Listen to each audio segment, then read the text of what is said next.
Chapter 1164, Cheating. Although Klein had been a Beyonder for less than 2 years, his experience could be described as rich and exciting, even among Sequence 4 and Sequence 3 saints. The things he possessed or encountered before that could be summoned from the historical void, and the ones that were capable of quickly killing him didn't number many. Here, he chose the flaring sun charm that he had used in Tinjin City. He had already recited the incantation, injected his spirituality into it, and was about to activate the charms. Indeed, to a demigod of the seer pathway that meant bizarreness and change, it wasn't very effective against him. He mainly depended on the damage it did to his body, but Klein didn't dodge or defend himself. Instead, he released his body and mind to embrace the light of hope. Even at the level of a Sequence 3 Scholar of Yore, the defense of a seer pathway's Beyonder remained low. His offensive ability was also equally insufficient compared to his peers. This resulted in a sad fact.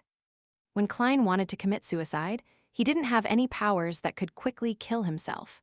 After all, it was impossible for him to control his spirit body threads and transform himself into his marionette. This would result in logical contradictions. Towards the end of the process, he would lack the ability to continue making himself a marionette. And when he was searching for ways to kill himself through external means, he realized that, as long as he didn't use methods like marionette interchange, paper figurine substitutes, and historical void hiding, there were too many options that he could consider. The seer was such a powerful pathway that veered towards the extremes.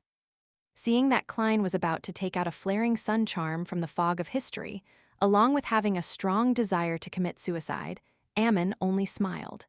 Without even raising his hand, he stole the entire idea, causing the crystal monocle to glow slightly. Klein immediately forgot what he was trying to do. But his actions didn't stop. His shocked reaction when he heard that they were only half a day away from the final destination was mostly faked. This was because he had always been wary of the god of deceit. He didn't trust anything that he said. There were too many interpretations of not more than 3 days, so Klein had long prepared for the worst. After hearing what Ammon said, he immediately arranged the things he needed to do into a sequence. After having the idea of summoning the flaring sun charm to commit suicide, it was to summon that existence. Summon that existence. Summon this, that, and those existences. He made it cyclic, hoping that no matter how many thoughts Ammon stole from him, he would still follow his original plan and perform the corresponding actions. Regarding this matter, back when he dealt with 008, he had been thinking about it above the gray fog. He had used the experience of treating the real him as a marionette and only following a predetermined set of actions. This helped him greatly. At that moment, although he didn't know what he was trying to do, to the point of not realizing that he had forgotten something, he knew very well what he would do next. The past wasn't important, but the present and future were key. Klein reached out his palm again and grabbed the void in front of him. His entire arm sank. However, when he retracted his right hand, nothing came out. At the same time, Ammon raised his palm and gently swiped forward. He had stolen the historical void projection that Klein had summoned. A figure quickly appeared beside Ammon. It was an elder dressed in a hooded black robe. His eyes were deep black, like a dark water surface, and the white beard around his mouth was long and dense. Zeratul, the leader of the secret order, the Sequence 1 angel, Zeratul. The existence that Klein had attempted to summon was actually Zeratul, and he had succeeded in one try. This was because he had made preparations in advance. Back in the city that the Phoenix Believers had built, when Klein had split his marionettes into 3 groups, he was actually attempting to summon Zeratul from the historical void. Without a doubt, it was impossible to succeed at that time. However, as a scholar of yore, it would be a massive failure if one failed to notice that someone else was trying to summon their historical projection. As for Zeratul, he was definitely a senior, excellent, and experienced scholar of yore. After such a failed summoning, Klein had established a connection with Zeratul. This was the tacit understanding between scholars of yore. As for a miracle invoker and attendant of mysteries, he was able to respond to his historical projection. It was just like how a scholar of yore had a 100% chance of success when borrowing strength from his past.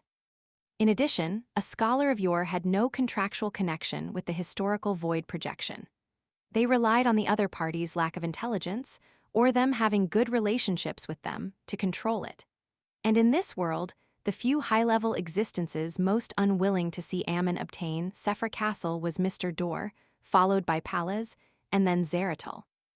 In other words, the two of them were short-term allies when it came to resisting Ammon. Due to these factors, Klein believed that he could summon Zeratul in one go, and the facts proved that he was right. And it was precisely because of this that he wasn't worried at all that Ammon would steal away his historical projection that he had summoned. He even hoped that the Angel of Time would do so. As for the reason why he first came up with the idea of committing suicide before summoning Zaratu, it was to let Ammon steal his thoughts. And for Ammon, he would be happy to try since he was a king of angels in search of excitement. With too many choices for him to choose from, it was unlikely he would repeat another thought usurpation. It might be the theft of a historical void projection. This was one of the few trump cards that Klein had. In the next second, Zeratul's gaze turned from a glazed one to a spirited and real one. Clearly, this attendant of mysteries, a senior scholar of yore, had entered the historical void and allowed his projection from the same era to receive his consciousness. And having his own consciousness meant that Zeratul's projection didn't hesitate at all to firmly cast his gaze at Ammon. The eyes of Ammon, the ones wearing and not wearing the monocle, narrowed at the same time. He saw the lightning around him increase in frequency as the vast wilderness with many ravines instantly turned empty and dark. They were speckled with twinkling stars. He had apparently been pulled beneath the cosmos by Zeratul. This was a miracle.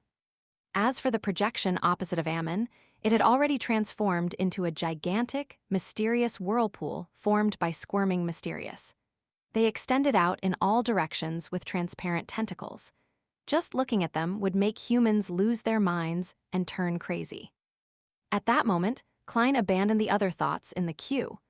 He took the opportunity to control a monster deep in the darkness and transform it into his marionette. Immediately following that, he switched places with his marionette. After coming to the depths of the darkness, Klein reached out his hand once again to grab at the air in front of him a few times in succession. His marionette did the same action as well. Finally, he dragged a new figure out of the void. It was a figure dressed in a simple linen robe, with a tree bark as a belt. Standing there, barefooted with long, black hair, Ariana's facial features were ordinary and her eyes dark and cold. The Evernight Cloister's matron, the ascetic leader, the servant of concealment, the grounded angel Ariana. As soon as Ariana appeared, her dark eyes turned normal. She didn't look like a projection at all. Her true body seemed to have entered a concealed state, allowing the summoned historical void projection to also possess intelligence.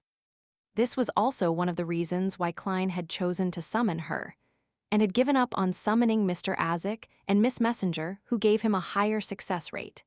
This way, even if an accident happened during his suicide, preventing his success, there was still a chance to fight Ammon in the subsequent battle. After a historical void's projection possessed their own consciousness, it made it much easier for Klein to maintain them. This resulted in an extension in time for the maintenance of the projection. Following that, he used the connection between the scholar of yore and their summoned historical void projection, quickly communicating to Servant of Concealment, Ariana, his intent to kill him. Ariana suddenly bent her body, and her right hand reached behind her back. She pulled out a bone sword covered in strange patterns from the depths of the darkness. Then she suddenly took a step forward and swung her sword forward. The entire darkness literally stirred as it wildly spread towards where the spot Klein was standing. An unlucky monster happened to be situated between the two of them, as it melted away when drowned by the tide of darkness. This wasn't the authority of concealment. This was a combination of repose and horror. It symbolized danger in the darkness, a symbol of silent destruction and vanquishment. The Beyonders of the Sleepless Pathway had to reach Sequence 3 Horror Bishop to grasp such powers. Subconsciously, Klein's survival instinct made him attempt to escape. But at that moment, he felt that the surrounding darkness was an enemy. If he was infected by that force, he would become a part of the tide. There was no avoiding it. There's no need to use all your strength. You can easily kill me with just a portion of your strength. Klein restrained his primal instincts, and he stood on the spot, waiting for the destruction to sweep through him. At that moment, a distant, illusory bell sounded. It was as if it had traveled through a long stretch of history, causing everything around it to slow down, including the surging darkness. In midair, swaths of darkness were pierced, revealing a gigantic wall clock carved out of stone. It was ancient and mottled, and its surface was separated into 12 segments by grayish-white and bluish-black colors. Each segment had different symbols, and the needle had a total of 3 hands, short, medium, long. It seemed to be formed from the 12 rings of a worm of time. As the second hand ticked, the bell rang again. Gong! As the sound echoed, the surging darkness like a tide slowed down even more. Then, the ancient clock's projection dissipated, turning back into Ammon with his pointed hat and monocle. Behind him, the projection of Zeratul was also in a sluggish state. Right on the heels of that, Ammon levitated in midair, extending his right hand, and he pressed down at the darkness. The darkness quickly returned to normal, drowning Klein without causing him any damage. It was unknown if there was a bug or if a Beyonder effect had been stolen. At the same time, Ammon's body instantly became abnormally huge. It was nearly 20 meters tall, but none of his clothes suffered any damage. He looked down at Klein and raised his hand to adjust his monocle. He ignored the attacks from the Zeratul projection behind him as he curled his lips and said with deep interest, "Interesting."